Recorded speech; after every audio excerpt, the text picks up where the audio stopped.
What's going on, everybody, and welcome back to the G Show, our walk through the 2020 New Japan G1 Climax Tournament.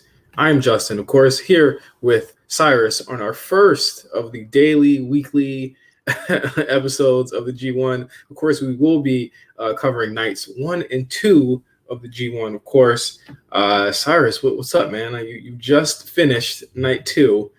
But the G1, we're both sitting here about to review it. What do you feel about it so far? Where are we at? So on the preview episode, we were both like, both brackets are kind of stacked. You know, like, oh man, it's cool. Like, we don't know which bracket's gonna be better than the other. These first two nights made it very clear which bracket is like gonna be like the best of the best. Again, I don't know why they do this, but they always do. Watching A block, I'm amazing stuff. B block, I'm pretty sure everybody feels the same for the first show of B block. Everybody was like kind of on it, but there are some good matches on there. Yeah, for sure. And again, super strong cards featuring two really big main events. Of course, you know we're gonna update you guys as much as possible on like things that are going on. But I think like more than anything, like I felt like both nights were solid, if not unspectacular cards. I was on the preview. I was like, okay, this could be a night, a card of the year contender. Didn't quite reach that, but I get it. I completely understand. They don't want to blow their load too quickly on night 1. We got some pretty big showdowns coming up. Of course, we got Jay White and Okada at the end of the month. We got a whole bunch of stuff coming up, so they didn't want to give everything away so far, and I completely understand that. Yeah, that same. I completely understand that, and I just think that I hope a lot of these other matches that are going forward aren't just going to be the same stuff, And so far, like that was my biggest worry coming in, but like a lot of these people they're like stepping it up for the G1. Like I guess like being off for 6 months, like you just have to come correct, and it's G1 season, and everybody's excited and. You got to give the people what they want, man. Just some good old shit. Like I thought, Ishii and Suzuki was just going to be like the same old stuff or whatever. But like they spiced it up a little bit, Yeah. Before we start, one thing I want to like mention or really just touch on. Shout out to Japan for getting their shit together and allowing people to be in the crowd and having a crowd presence. People don't understand how big of a deal that is until. You're here, you know what I'm saying? And I think that, it's just amazing to see, like, obviously like there's seats between people, everyone's wearing masks. I don't know if I could ever, go to a live show with a mask on, but they're doing it. And I've been going to work and having my mask on. Like having a mask on for like hours is like really like brutal, especially like I'm asthmatic. So like it sucks. It's and I can't imagine like standing at a Mania for like three hours with a mask, and they're selling like concession stuff, and people are eating, and I don't think like the mask thing would ever truly work at a live event in the States. No, it's like, and they barely make noise, and on these New Japan shows, like American shows that were chanting stupid stuff. So actually, we don't need to have people in shows because it cuts out on the what chant. The what chant is dead. Okay, so not only that, but shout out to New Japan for making these shows very short. No more needless tag team matches because obviously they can't have that many people in one ring at a time. Love it. Both of these shows hit maybe a little bit shy under the 3-hour mark. Pretty quick matches. Very, very quick transitions. They get you in and they get you out. I hope that this is a constant throughout the tournament as they ramp things up. But I have to say, as far as technical and production, bravo, A+. I hope this is the G1 for the next decade. No more meaningless tag matches, because that creates an issue for any of participant to get injured in a meaningless tag match. And I feel like that just cuts out a lot of the bullshit as well, and I think it would improve the safety of a lot of these wrestlers, or like the wear and tear. Yeah, for sure. Let's tap right into night 1 here, and what we're gonna do like we don't want these shows to be too long because obviously you guys have